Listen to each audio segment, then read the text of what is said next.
Y ahora vamos a hacer el tercer panel. Si ya, bueno, entonces, teniendo en cuenta que tenemos excelentes panelistas, vamos a invitarlos a integrarse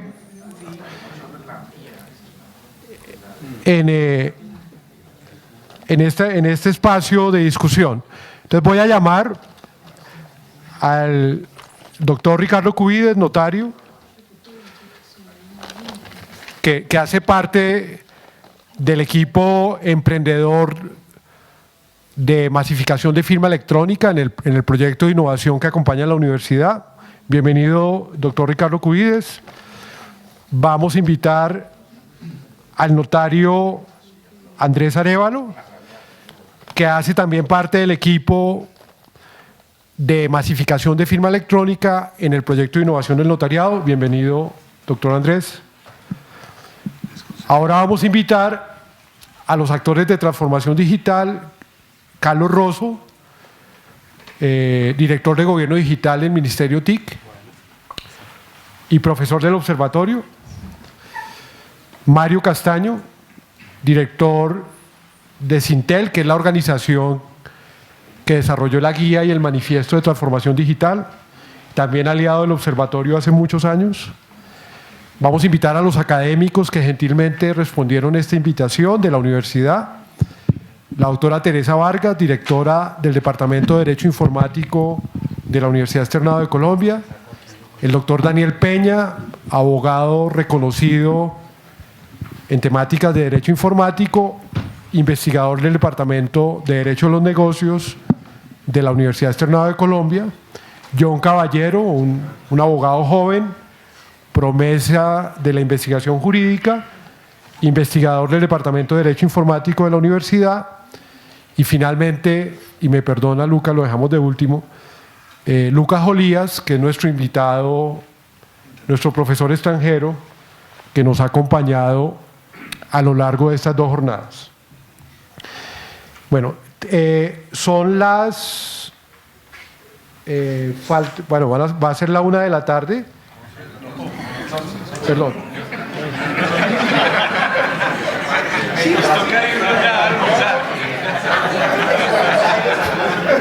En Buenos Aires y en Buenos Aires. Sí, sí. Sí, es la cercanía a Lucas, ¿no? Pero estaba corroborando si estaban despiertos. Ahora también está devaluada. Y no soy infalible. Parezco, pero no. Bueno, entonces vamos, ya después de este comentario, vamos a iniciar el panel. La idea es que estemos finalizando a las 12 del día. Tenemos una hora de discusión. Vamos a aprovechar el tiempo. Es un panel, como pueden ver, de mentes lúcidas, de servidores públicos, académicos, empresarios, notarios. Entonces vamos a comenzar la actividad. Bueno, la idea es que al final, si queda tiempo, abrimos el espacio a algunas preguntas del público. Estas son preguntas generales.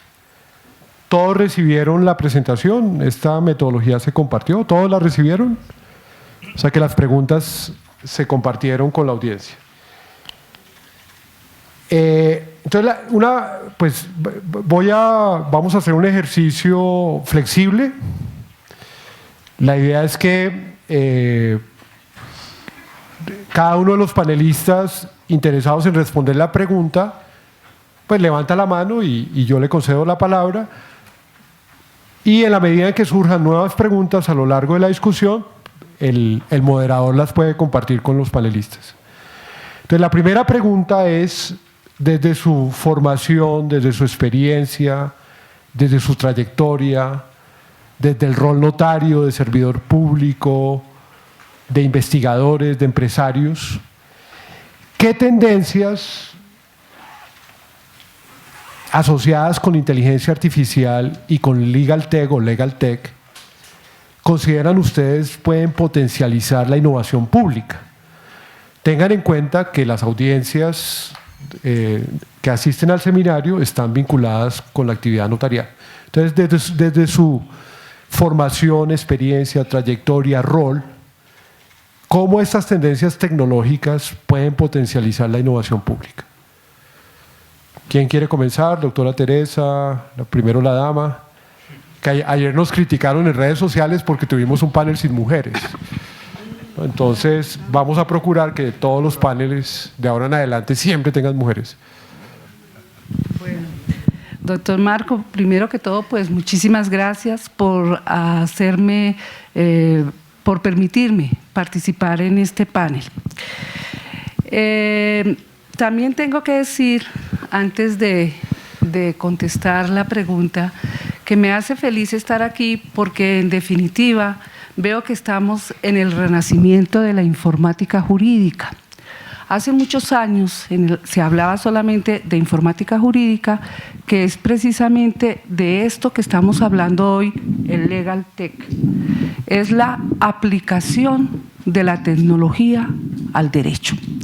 Entonces, me hace feliz, indudablemente, porque yo hace algunos años pensaba que la informática jurídica se estaba muriendo y que no había mucho interés en estos temas, pero hoy veo que hay demasiado interés y que me hace feliz por la importancia que esto tiene para el desarrollo de las actividades jurídicas diarias desde donde uno lo mire.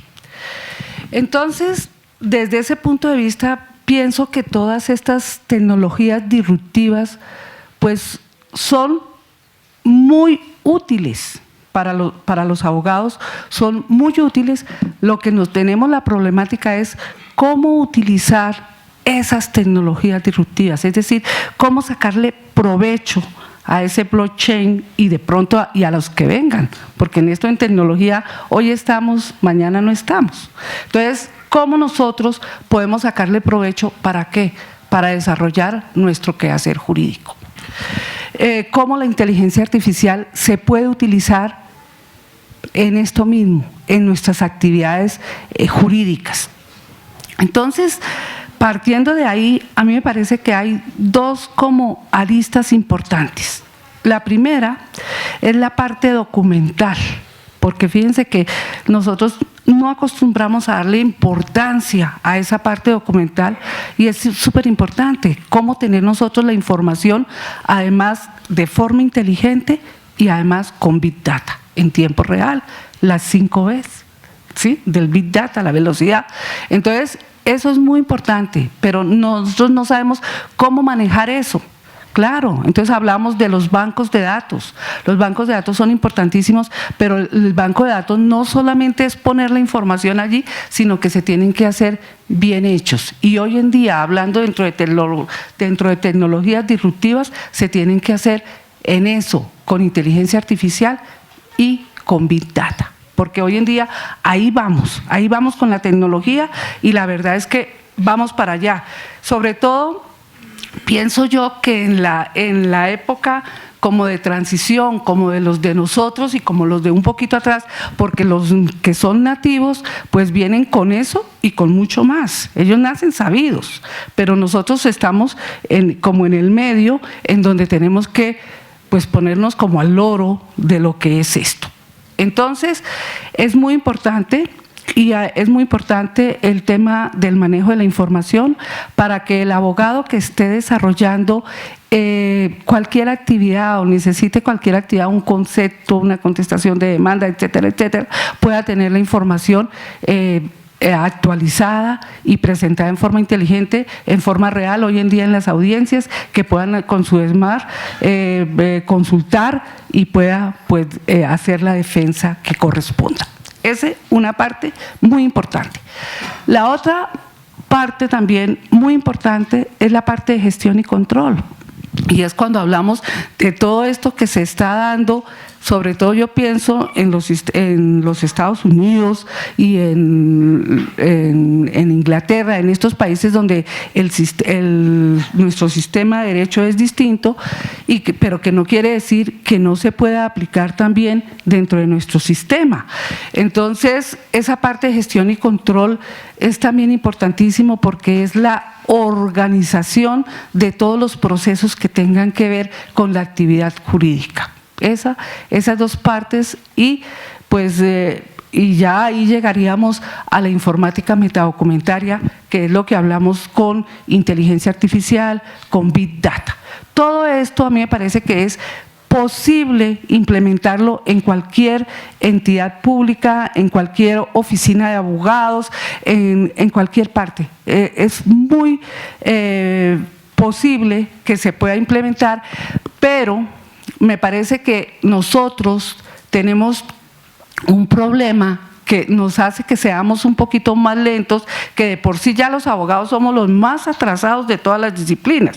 Eso ya como por norma, somos los más atrasados, nos toca ponernos más adelantados y ponernos sobre todo más activos para enterarnos de qué es esto de la tecnología y cómo viene vinculada con el derecho.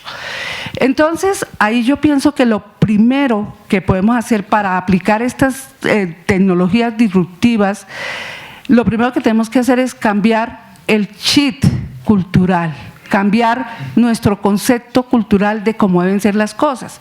En todas las instituciones la gente piensa, uy no, inteligencia artificial no, eso no tiene que ver con nosotros, es más fácil decir eso no tiene que ver con nosotros, los abogados no trabajamos así, eso con el derecho nada, y resulta que sí tiene que ver con nosotros. Entonces, en todas estas instituciones yo pienso que lo primero que hay que hacer es un trabajo de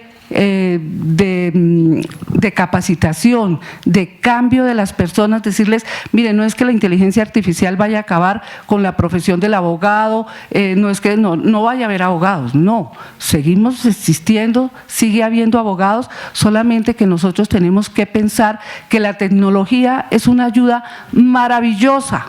¿Para qué? Para desarrollar nuestras actividades. Entonces, me parece que ese punto parece sencillo, pero no es tan sencillo. Es muy importante poderlo hacer. Y en cualquier institución, yo por ejemplo, cuando se habla del expediente electrónico, yo digo, bueno, maravilloso el expediente electrónico y qué dicha, yo sueño con el día que yo como abogada no tenga que ir a un juzgado, que yo desde mi casa o donde quiera, desde la Patagonia, pueda hacer el ejercicio profesional. Pero para eso tenemos que cambiar y capacitar a los empleados de los juzgados, de los tribunales y todo, para que piensen que se van a quedar sin empleo, sino para que piensen que tienen que trabajar de forma distinta mediante la aplicación de estos programas. Y entonces hagan la tarea no como la hacen hoy en día, sino con la ayuda y el uso de estas tecnologías y así permitir.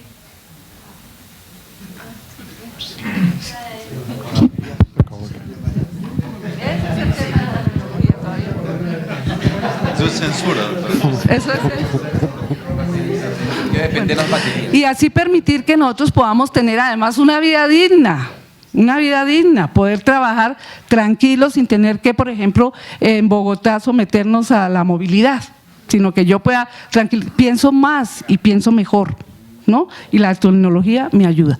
Entonces yo pienso que desde ese punto de vista, doctor Marco, es que debiéramos pensar nosotros en hacer esa simbiosis entre el derecho y la tecnología. Me parecería de una gran utilidad para todo el mundo. Ya tengo otra pregunta, pero vamos a cerrar la primera pregunta y retomo el diálogo con la doctora Teresa para que, doctora, vayamos pensando su experiencia al frente de estos programas de derecho informático.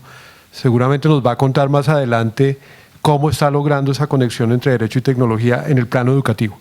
Entonces, ahora le vamos a dar la palabra al doctor Ricardo Cubides, que quiere compartir su opinión. Gracias, doctor Marco. Muy buenos días a todos. En primer lugar, les quiero contar a los que no saben que nosotros, los notarios, iniciamos un hicimos un convenio con la universidad para acometer este tema de la tecnología y ver las posibilidades que tenemos de implantarla para prestar un mejor servicio. ¿En qué áreas y en qué tareas que tiene hoy el notario podemos implantar esa tecnología?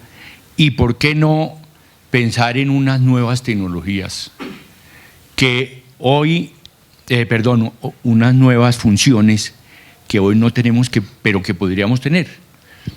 Entonces, yo diría que estamos en este momento en una etapa de total aprendizaje.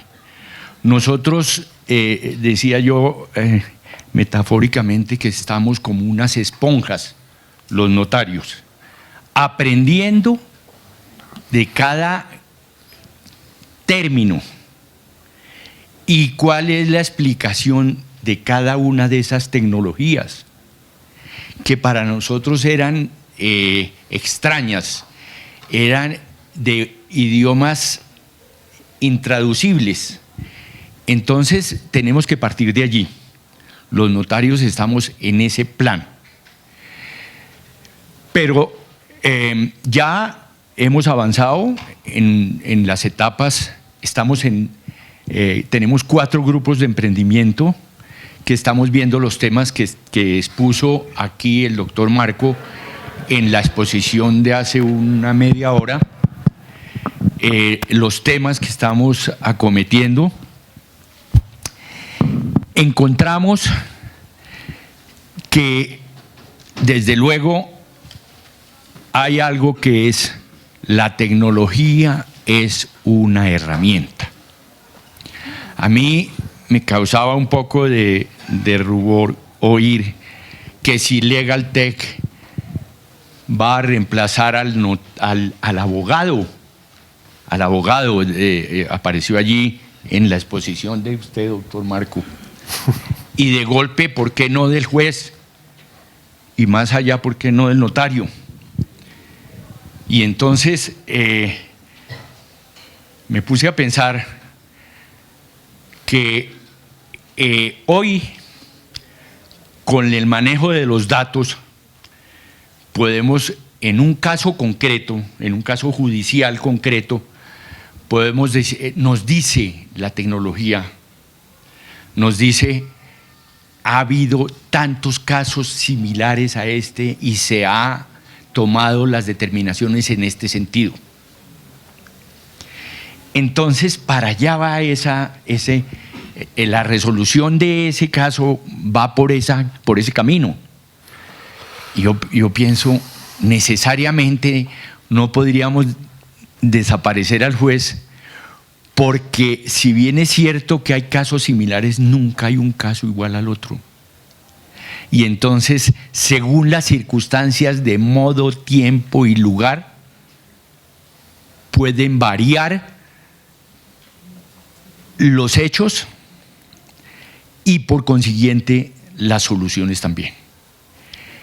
Y lo comparaba con lo que pasa con el notario. Y quiero hacer un paréntesis para decir, el notario, yo soy un poco enemigo de hablar de la función fedataria como la función del notario, porque la función del notario es mucho más que eso. Tal vez la del notario anglosajón será función fedataria. En Chile hay una tendencia muy marcada a eliminar al notario como tradicionalmente ha venido trabajando en sus funciones tradicionales, que son las de tipo latino. Y entonces crearon en una ley nueva, están creando la figura del fedatario. Así, se llama así, el fedatario. Dar fe es muy importante, es una función muy importante, pero no es la única. Entonces, cuando hablábamos de la autenticación de las firmas, de los documentos, esa es la función fedataria, pero el notario tiene una función quizás más importante y sobre todo en este país. en donde la mayoría de las personas tienen bajos recursos y necesitan de algo que hace el notario, y es la asesoría. La asesoría. Pero además también requieren de un control legal, de legalidad, para que sus negocios lleguen a feliz término, que haya menos posibilidad de conflictos cuando realizan esos negocios, y además construyen los documentos. Son hacedores o documentadores, como decía el doctor Mario Fernández, documentadores, hacen el documento. Excepcionalmente lo pueden hacer los particulares, pero esa es la función.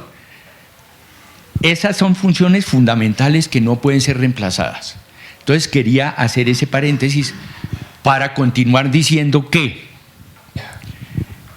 en nuestra función,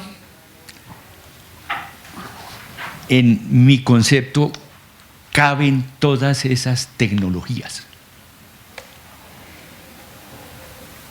Y creo que nosotros podemos, por ejemplo, en una escritura electrónica, que hay un grupo de emprendimiento que se dedica a ese tema, en la escritura electrónica cabe perfectamente la tecnología y no se opone a que el notario, como dice la doctora Teresa, del abogado que puede litigar desde su oficina o desde su casa, sentado allí, el notario también puede hacer una asesoría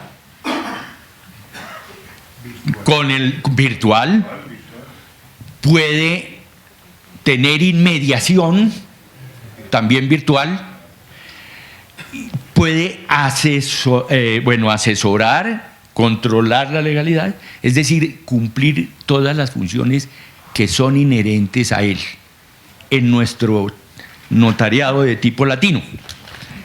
Caben, tenemos unas, digamos, inquietudes que tenemos que disipar y que aquí las han explicado con lujo de detalles. Nosotros, aquí nos hablaron ayer de la capacitación de los equipos de trabajo.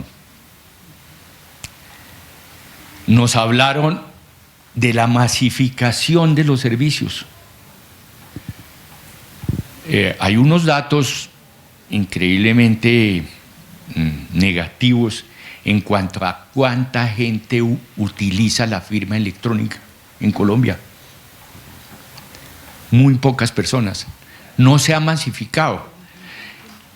Entonces, tenemos que seguir estudiando todos estos temas, esa masificación, porque nosotros no podemos dar un salto con unas plataformas tecnológicas muy avanzadas cuando el entorno no está preparado. Y quizás van a surgir más inquietudes que nos harán seguir pensando. Lo importante es que el notariado está empeñado, y esta es la muestra, en ser una punta de lanza de la tecnología en los servicios ciudadanos. Gracias. Doctor Ricardo, gracias. Ahora el notario Andrés Arévalo. No les estoy regulando el tiempo, creo que tenemos espacio suficiente y que podamos desarrollar las opiniones con libertad. Hasta la 1. Hasta la 1. Sí. Ya lo pronosticó aquí el doctor Marco. Eso es bullying. Eso es bullying, ¿no? Bullying. Bueno, gracias, mi doctor Marco, y a esta audiencia tan expectante. Pues Pues después de lo que dijo mi doctor Ricardo Cubides, ya muy poco lo que me corresponde manifestar aquí ante el auditorio.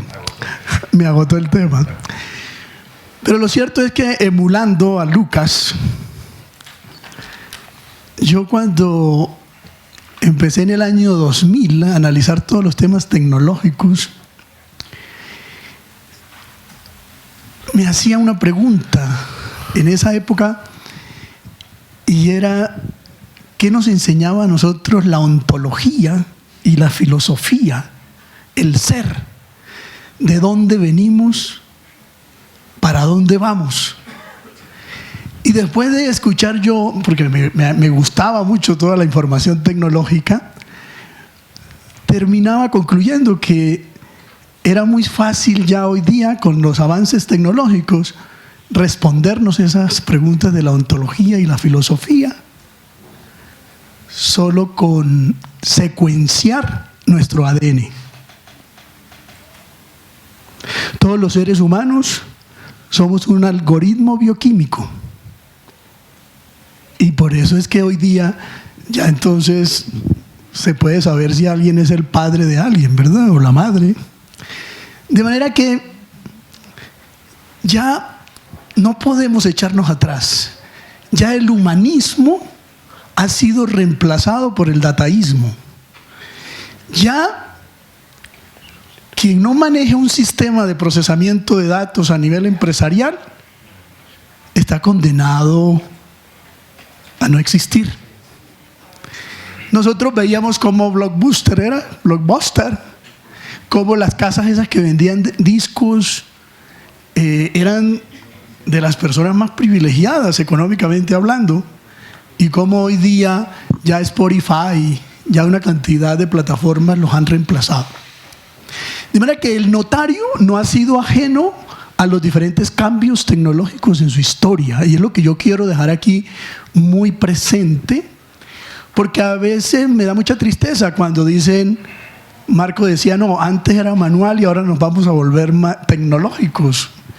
Me sentí mal, porque es que el notariado en toda su historia a todos los desafíos les ha respondido con respuestas positivas. Y se los digo muy fácil: pasar de la máquina de escribir al computador, que hace muy poco los notarios lo hicieron de una manera futurista. Cuando cada día nosotros vemos unos avances tecnológicos, el notariado responde. El notariado colombiano, yo hice parte de la Comisión de Informática y Seguridad Jurídica de la Comisión de Asuntos Americanos, que era más que todo dirigida por una argentina, la doctora Kempes, ¿sí? Y en la última reunión, en la última reunión que tuvimos hace unos 2 o 3 años, ella dijo: nosotros aquí en Argentina, pura retórica, pero allá Andrés y Álvaro Rojas en Colombia lograron poner en práctica el conocimiento. Todo lo que ella nos decía lo fuimos implementando aquí en Colombia.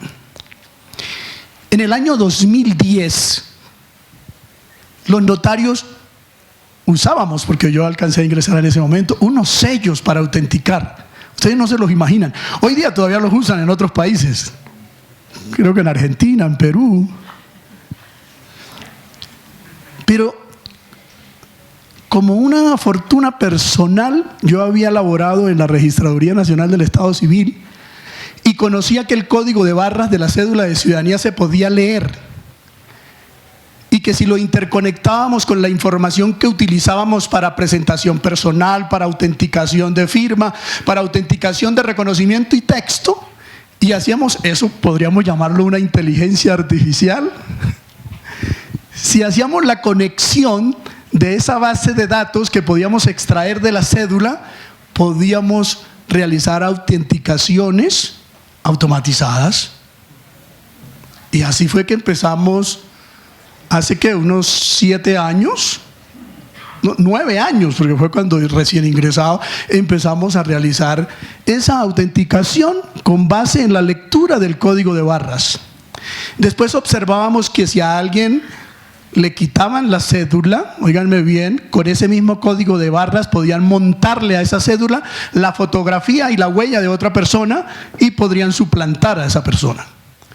Ante esa circunstancia empezamos a propiciar la posibilidad de hacer un convenio con la Registraduría Nacional del Estado Civil para que, existiendo un data center, ya yo sabía porque había trabajado en la registraduría y yo había trabajado con Sayen en la implementación del famoso PMT, el proyecto de modernización tecnológica, y manejaban el sistema AFIS. Entonces era necesario cómo podíamos nosotros utilizar esa información biográfica y dactilar que se manejaba en el data center de la Registraduría Nacional y cómo podíamos establecer la identificación biométrica. Eso inicialmente lo comentó Perú en un momento dado, pero nosotros aquí logramos con el anterior registrador nacional, antes del doctor Juan Carlos Galindo, se logró ese convenio y hoy día somos ejemplo a nivel mundial. En ningún país del notariado latino existe esa posibilidad de identificación biométrica. Ya hoy día, obviamente, muchos países, conociendo esta realidad, como lo decía el presidente Álvaro Rojas, pues quieren emular lo que hicimos en Colombia, ¿sí? Con el propósito de acabar con esa suplantación de persona y falsedad de documento. A su vez, cada día estamos en ese proceso de implementación, obviamente que no con robótica o el bots de toda la inteligencia artificial y el Internet de las cosas, pero sí los notarios, como tenemos una función reglada, también tenemos unos límites. El notariado latino quiere obviamente fortalecer con su herramienta tecnológica, pero no que la herramienta se le convierta un fin en sí mismo. Pero fíjense que a nivel mundial el notariado latino o notariado continental se ha venido posicionando. Ya hoy día Londres entra al notariado latino, la China también entra al notariado continental, y en Estados Unidos ya hay estados que están solicitando el ingreso a la Unión Internacional del Notariado Latino para prestar la función notarial con el estilo de notariado latino. ¿Por qué? Porque hay más seguridad. Es que el notariado anglosajón se limita a ser un simple fedatario, como lo decía el doctor Ricardo Cubides. Se limita a autenticar, y para ser notario anglosajón se requiere un curso de 1 hora o de 2 horas. Una ama de casa, una persona que sea un simple bachiller puede ser notario en Estados Unidos con el sistema anglosajón. Los principios del notariado latino lo han mantenido y se posicionará cada día más en el concierto internacional, porque ese principio de la matricidad, por ejemplo, de mantener la información, ese principio del control de legalidad, que es el que analiza el negocio jurídico y lo adecúa a lo que verdaderamente quieren las personas. Eso no lo podemos hacer por un smart, eso no lo podemos hacer por un sistema de blockchain. Por manera que yo quiero dejar muy preciso aquí que el notariado colombiano ha tenido unos avances tecnológicos que lo ubican en un alto sitial a nivel de todo el notariado latino. Ahora estamos en un proceso que si aquí hay representantes de la Superintendencia de Notariado y Registro, ¿verdad? Y es lograr lo que quiere el presidente Duque. Quiere que sea Colombia un país digital. ¿Cómo lo vamos a lograr? Inicialmente con el doctor Mesa, el anterior superintendente, él había manifestado que que la unión colegiada asumiera el manejo y administración del protocolo notarial. Y la plataforma BUR nos entregaba eso. Sería bueno que los de la superintendencia tuvieran conocimiento de eso. Con eso podríamos lograr el embrión o la molécula originaria del país digital, porque donde pudiésemos digitalizar y meter en un software todas las escrituras públicas de Colombia, ¿ustedes se imaginan esa minería de datos que va a existir?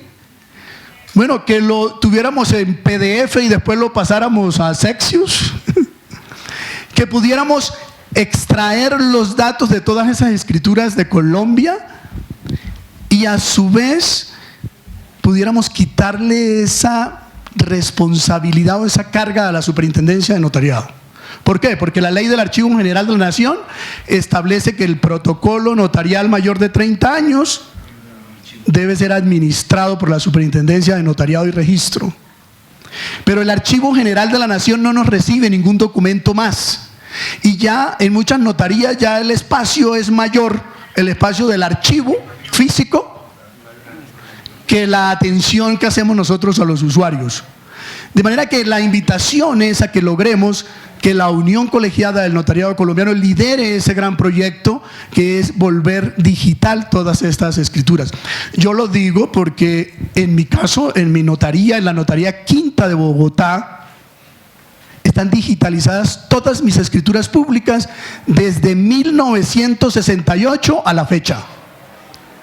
Si una persona, si un usuario, el usuario, lo que decía nuestro doctor Marco, recibe ese valor en esa experiencia de acercarse a la Notaría Quinta, porque inmediatamente se les entregan las copias, pero mucho mejor.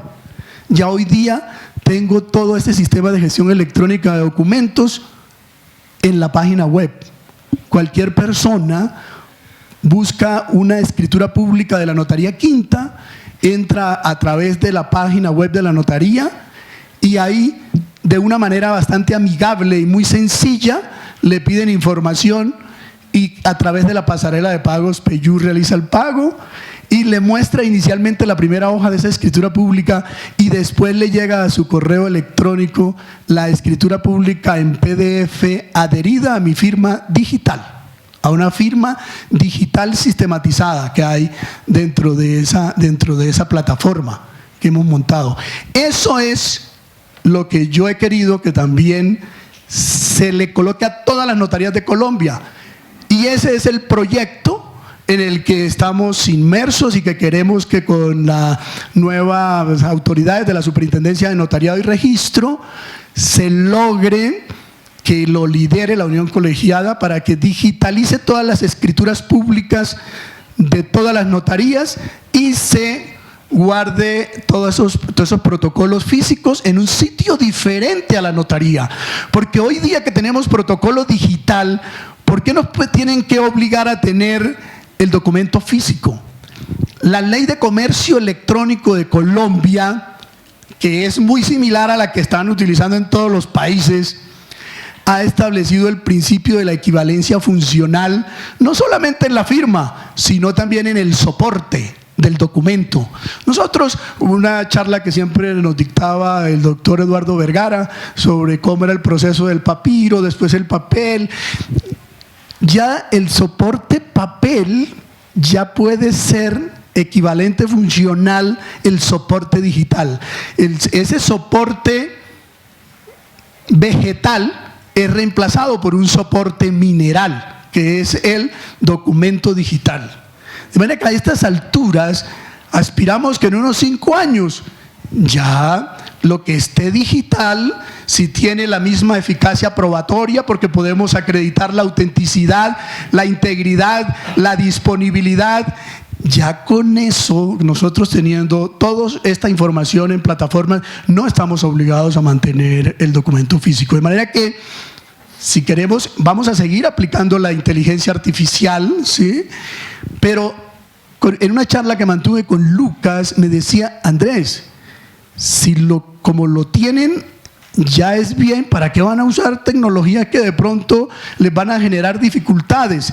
Yo fui una persona que, mejor dicho, hace unos 8 meses o un año, empecé con el propósito de que tuviéramos blockchain. Hablábamos con el doctor Roballo, con el doctor Alirio Virbiesca, con el doctor Eugenio Gil.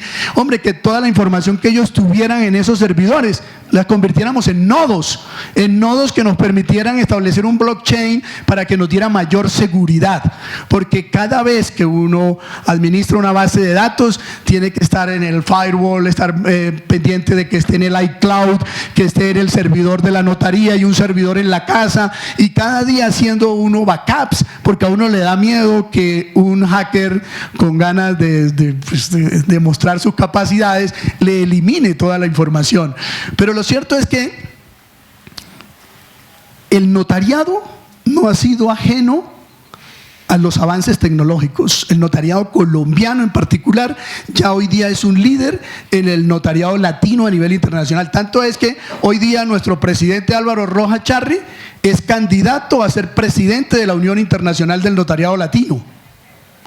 Porque el día que nosotros ya montemos el tema de la escritura pública electrónica, vamos a estar a la altura de Francia. Y Francia maneja un sistema mixto. Por eso, cuando hablamos de las teorías disruptivas de la tecnología actualmente, en tratándose del notariado puede ser una disrupción mixta. ¿Por qué? Porque ya lo hemos escuchado, como hay municipios en Colombia que no llega la luz, o que el internet nos toca ya la unión colegiada le paga internet satelital a muchos notarios del Chocó, de la Alta Guajira, porque ellos no pueden acceder al internet.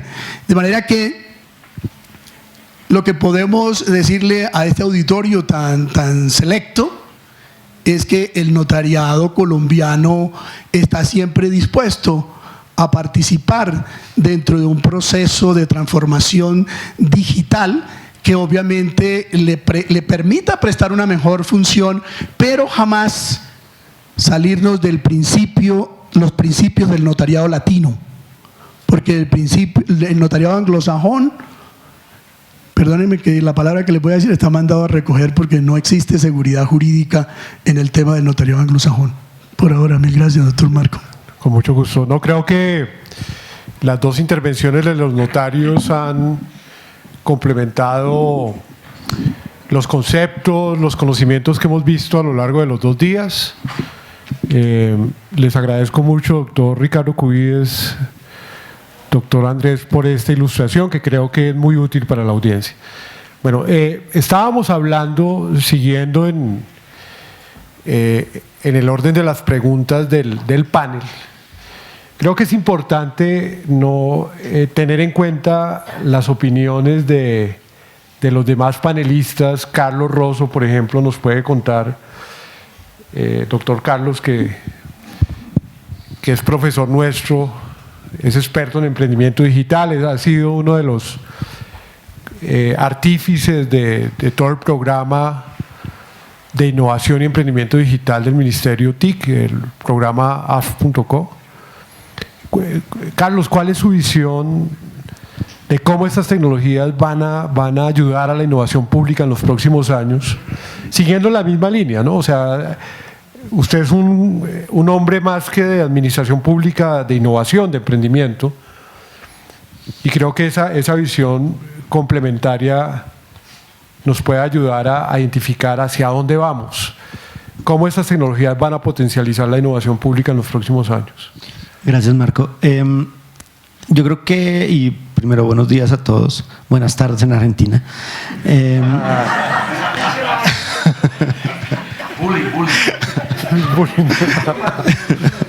aquí todo tomando notas y tomando fotografías acá. Grabando todo. No es que en Argentina haya iniciado en oscuridad, ¿no? No. Claramente la situación allá es otra, es diferente. Yo creo que, volviendo un poco a la pregunta de cuáles tecnologías, yo creo que esa es una aproximación que nos puede enfocar demasiado en qué es lo que hacemos hoy en día y con lo que hago hoy en día, qué tecnologías me ayudan o no. Yo quisiera dar un paso atrás, porque el tema realmente es qué agrega valor y qué no. Si yo soy un ciudadano, yo tengo que, y nos lo ha mostrado lo que ha pasado tecnológicamente en los últimos 20 años, digamos en todo este siglo, el movimiento de hacia dónde van los ciudadanos es hacia donde algo les genera valor. Si a mí no me genera valor, me tienen que obligar a hacerlo, y eso es lo que tiende a ser el modelo legal en el cual nos movemos. Entonces, usted tiene que hacer A para poder hacer B, para poder hacer C. Y este tal vez es el ejemplo más trillado, pero es el ejemplo que todos conocemos, y es cómo en el sector de transporte, pues la ley me dice a mí que yo voy a montarme en un taxi amarillo, por muy buenas razones. Digamos, el Estado tiene como obligación constitucional garantizar la movilidad de los colombianos. Decidió hace unos años, ya unos cuantos, que que el modelo con el cual lo hacía era un modelo donde a través de empresas y prestadores de servicios garantizaba la seguridad del ciudadano que se montaba, porque es parte de la obligación constitucional. Y para que la persona se pueda mover, tiene todo el sentido del mundo pensar que me monte en un carro identificado, que paga ciertos seguros, que además tiene unas tarifas que son predecibles, que me va a llevar a mí del punto A al punto B. Sin embargo, todos sabemos que la gran mayoría de gente, y estoy seguro que todos aquí en mayor o menor medida nos hemos montado en vehículos que realmente al final son ilegales en el modelo bajo el cual el Estado está garantizando la movilidad. Porque al final el punto no es si el Estado lo garantiza o cómo lo garantiza, es si el servicio se presta. Todos nos acordamos hace 20 años, consigas un taxi una tarde de viernes lluviosa en Bogotá. Era cuántos teléfonos tengo disponibles, a ver a cuántos números puedo llamar, a ver quién es el primero que me da un taxi, para después rezar a que el taxi no cancelara el servicio cuando yo había gastado 2 horas tratando de conseguirlo. Ese ejemplo se extiende a todas las tecnologías para todas las necesidades que yo tenga como ciudadano. Si yo como ciudadano tengo una necesidad de fe pública, pues voy a un notario a que me ayude a dar esa fe, pero si tengo mecanismos que me ayudan a que esa fe se dé de otra manera y son más expeditos, puede que no sean los que estén en la ley, créanme que la gran mayoría de ciudadanos lo va a usar. De la misma manera que se montan en un UberX como lo hacen hoy en día. Y así con cada uno de los diferentes elementos. A lo que yo voy es, nosotros no podemos basarnos en que la tecnología que me va a ayudar es la tecnología que se alinea únicamente con los lineamientos legales, por más que quisiéramos que así fuera. La tecnología que tenemos que aprender a usar es la que agrega valor, la que va a poder decir, y voy a armar un poquito de controversia, que puede que cada caso que tiene que hacer un juez en el estamento más filosófico sea distinto a los demás porque ocurrió otro día, pero les puedo asegurar que estadísticamente hablando el 90% de los casos que tienen situaciones similares tienen fallos similares, y lo que hace la inteligencia artificial es decir, lo más probable es que su sentencia sea A, B, C, D y E, y en vez de demorarse 4 meses en sacarla, aquí la tiene en 35 segundos, revise si la va a firmar o no. Y lo más probable es que el 98% de esas sentencias la firme el responsable con base en lo que la inteligencia artificial le ayudó a hacer, porque el valor va a estar en que ni es tan diferente ni es tan específica para demorarse 6 meses en ponerla en el proceso judicial. Y así en cada uno de las áreas. Entonces yo creo, y para concluir mi intervención, que necesitamos pensar mucho más del valor que realmente agregamos, cómo la tecnología me ayuda a multiplicar ese valor, cómo la tecnología más ese valor, teniendo en cuenta las condiciones legales, hacen que yo tenga una ventaja, porque si yo voy a esperar que el ciudadano se acerque a mí porque legalmente debería hacerlo, eso es como el que quiere que la novia se acerque a él porque es que el papá le dijo que él se merecía a esa mujer. La cosa no pasa por ese lado hoy en día, es al contrario. Cómo se la gana uno, cómo genera valor y cómo usa la tecnología para realmente hacer diferencia es la pregunta que nos debemos contestar. Gracias. Carlos, una pregunta. Sí. ¿Hacia dónde van los servicios ciudadanos digitales? Uy, esa no. Pero yo pensé que esa era la última pregunta con intervención del público. Los servicios ciudadanos digitales van a generación de valor. Los servicios ciudadanos digitales son un concepto, para los que no lo conocen, les voy a dar, ya que Marco abrió esa puerta, les voy a dar un contexto. El servicio ciudadano digital es un concepto que manejamos de cómo deberíamos llegarle nosotros a los ciudadanos con servicios a través de medios digitales, cualquier servicio. Lo que pasa es que uno podría tratar de enumerar y definir los servicios y cómo se prestan por medios digitales, pero además de ser un esfuerzo fútil, pues realmente inútil, terminaríamos haciéndole un mal a la innovación pública. Nosotros decidimos desde el Ministerio TIC que los servicios digitales tienen que ser la base para la creación de valor para los ciudadanos, y en un decreto que está en proceso de pues acaba de terminar comentarios y ya vamos a sacar la siguiente versión, lo que dicen es: en medios digitales yo necesito poder hacer 3 cosas de manera segura. Uno es interoperar información la información o los datos realmente, que es un poco más atrás que información, es el elemento fundamental. Muchas de las cosas o de los procesos que seguimos hoy en día están diseñados como están diseñados por falta de información, no porque necesiten trabajar así. Yo obligo al ciudadano a traerme información porque como Estado tengo la incapacidad de ir y mirarla, no porque el ciudadano tenga que andar con la cédula al 150. Es más, uno puede de manera muy juiciosa preguntarse si la cédula es un documento que es necesario o no cuando yo tengo disponibilidad de la información. Segundo, y la interoperabilidad es intercambio de información con un propósito. Segundo, la capacidad de autenticación o de hacer validación de la identidad digital de un ciudadano. ¿Qué quiere decir eso? ¿Cómo hago yo para saber que quien está interactuando conmigo por este dispositivo efectivamente es la persona que dice ser? Y hay maneras que no son solo biométricas, la biometría es uno de esos elementos que me ayudan a mí a saber si efectivamente la persona es quien es. Les voy a dar el ejemplo que uso en algunas charlas y es: ¿cuándo fue la última vez que sus papás le pidieron la cédula a ustedes para saber quiénes eran? Estoy seguro que nunca se las han pedido, porque es que la identidad sobre la cual la familia genera la identificación de una persona son muchos más atributos que el biométrico, muchísimos más.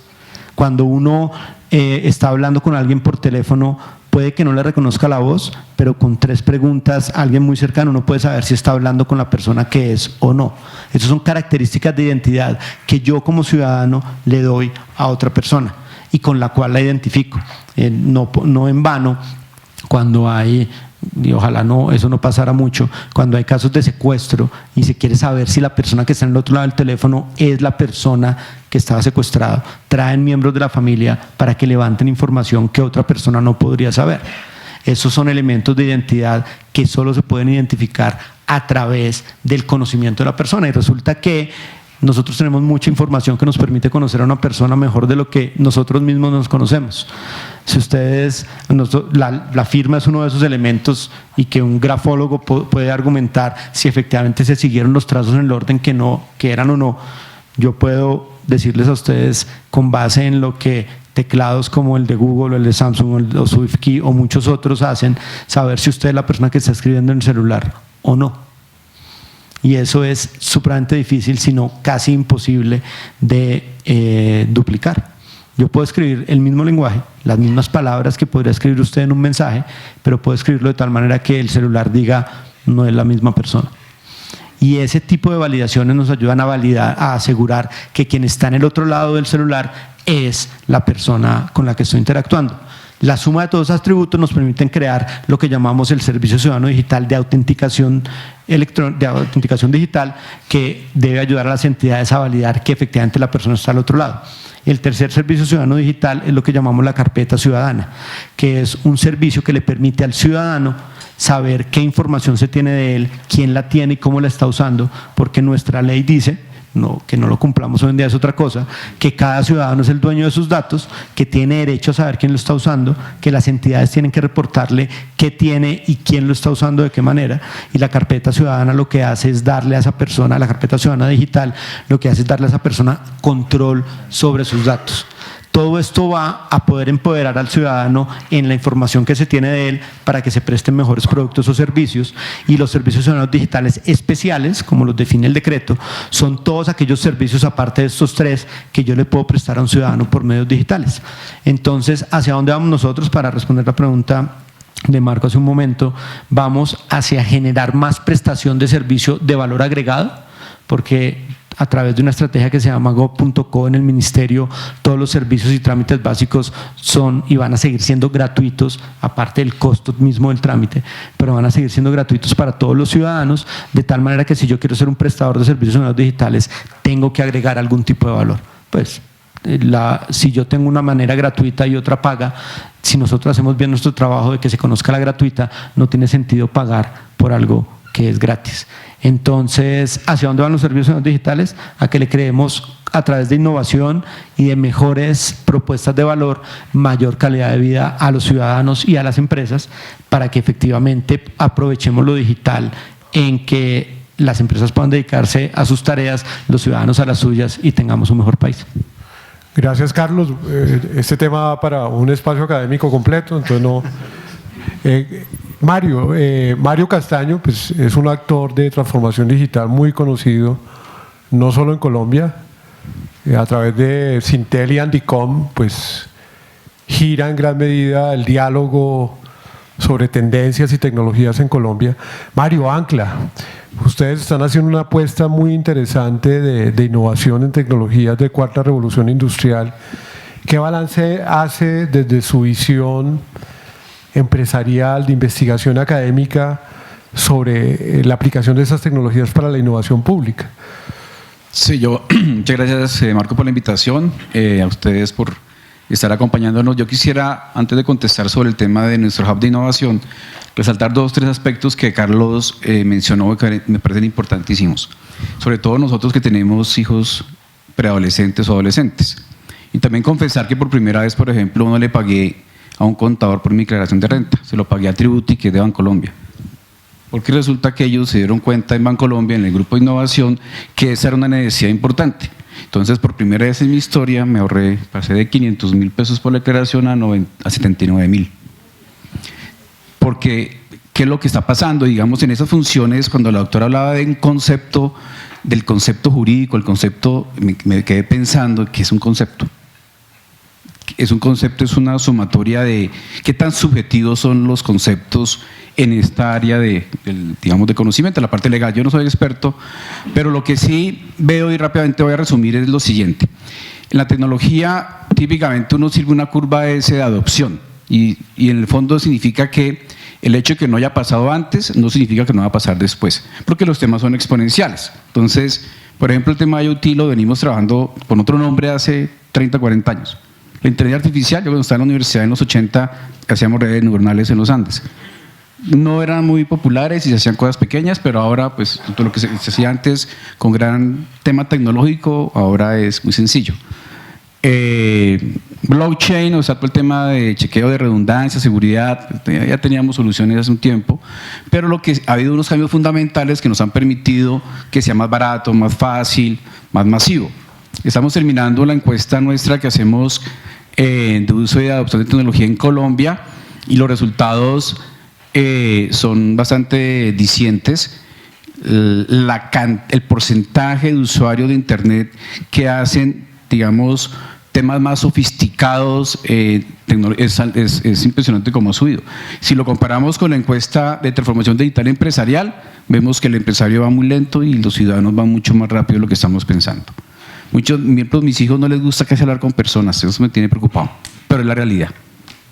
Ellos son capaces de pasar la tarde hablando con compañeros de todo el mundo en un tema virtual y cuando están hablando de jugar, dicen, voy a jugar en la vida real. O sea, cambian ya el tema virtual a la parte real. Entonces, algunos elementos sociales de requerimientos de generación de valor, pues han cambiado también con la sociedad.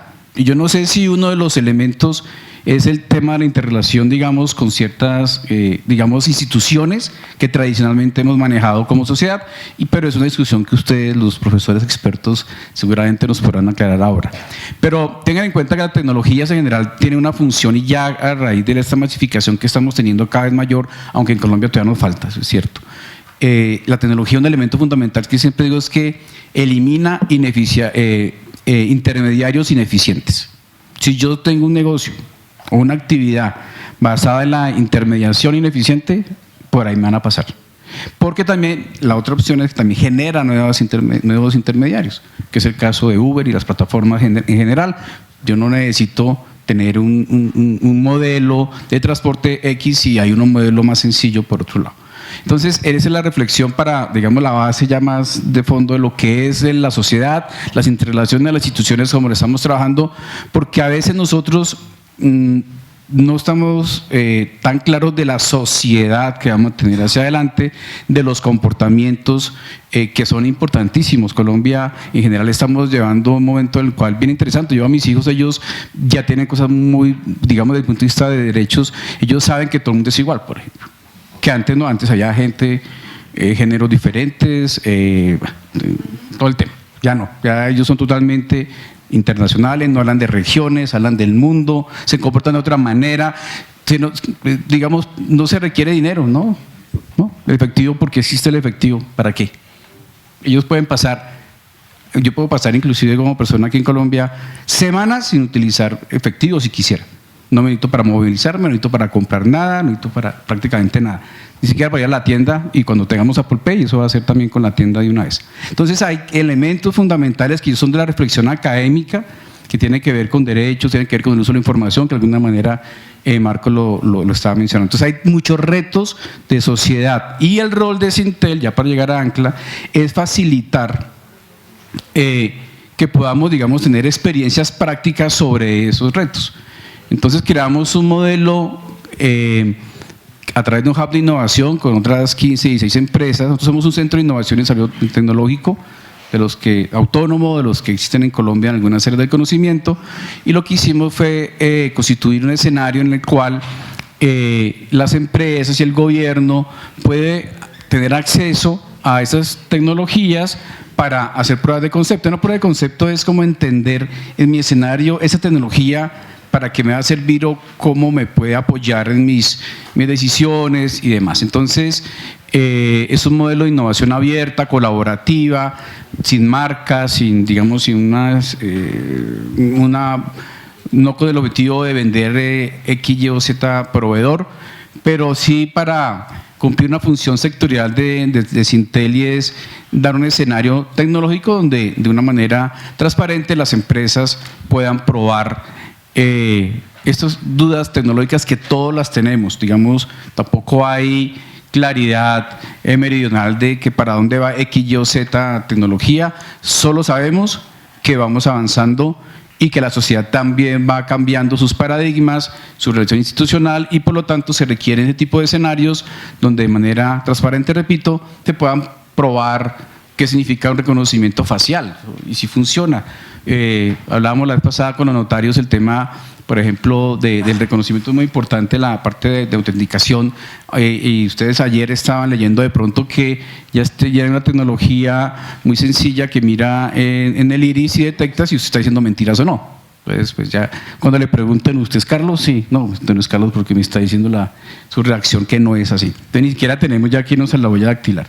Entonces hay unos elementos interesantes. ¿Cuál es el rol de Sintel? Y creo que el rol de la sociedad y sobre todo las personas que toman decisiones, estar atentos, como mencionaron, que ustedes han hecho un trabajo bien interesante con el apoyo de la Universidad Externado, mirando el tema de transformación. Yo creo que aplaudo ese interés que tienen como institución de nuestra sociedad, para no estar, digamos, muy atrás de lo que se está esperando y poder generarle valor que todos nosotros como colombianos necesitamos. Entonces aplaudo todas las iniciativas que nos estaban contando ahora porque me parecen muy importantes. Pero ya viene una parte súper interesante, que es la que yo creo que los académicos nos pueden apoyar, es sobre esos roles, porque ¿qué sucede con la tecnología también? Si usted, entre más objetiva sea, digamos, o más basadas en datos, lo puede volver algoritmo, y luego la inteligencia artificial la puede volver algo en 3 segundos. Por eso la creatividad y esos elementos son los que, digamos, mantienen hacia adelante digamos, la generación de valor como función. Entonces, yo creo que Carlos lo mencionaba de una manera también, ¿qué tanto de esas funciones legales son basadas en datos que podemos ver algoritmos y que finalmente pueden llegar a automatizar y cambiar totalmente el rol de lo que es el sistema de justicia? Nosotros trabajamos con la Agencia de Defensa Pública del Estado también todo el entrenamiento a los abogados para trabajar el tema de aprender las mejores prácticas, saber cómo presentar los memoriales y aprender de las experiencias de los demás. Y en general toda esta tecnología basada obviamente en esa generación de valor, y también en el entendimiento que nosotros tenemos un reto como personas, es adaptarnos a los temas tecnológicos. Pero yo soy también consciente, lo hemos hecho también en proyectos sociales, la sociedad a veces va más rápido, yo creo que lo se mencionaba acá, de lo que uno cree. Y los jóvenes van más rápido, y los paradigmas que tenemos van a cambiar muy pronto. Yo quisiera que, digamos, en la conversación miráramos un tema un poco más teórico también, de hasta dónde puede llegar un Legaltech en un marco institucional como el que tenemos aquí en Colombia. Muchas gracias. Gracias, Mario. Bueno, vamos a concluir el panel escuchando a Daniel, a John, a Lucas. Creo que pues hemos tenido una ilustración desde el notariado, desde la política pública de gobierno digital, la visión de Mario, que es una visión de investigación y tecnología. La doctora Teresa pues también nos ilustró desde su visión académica y de experta en informática jurídica.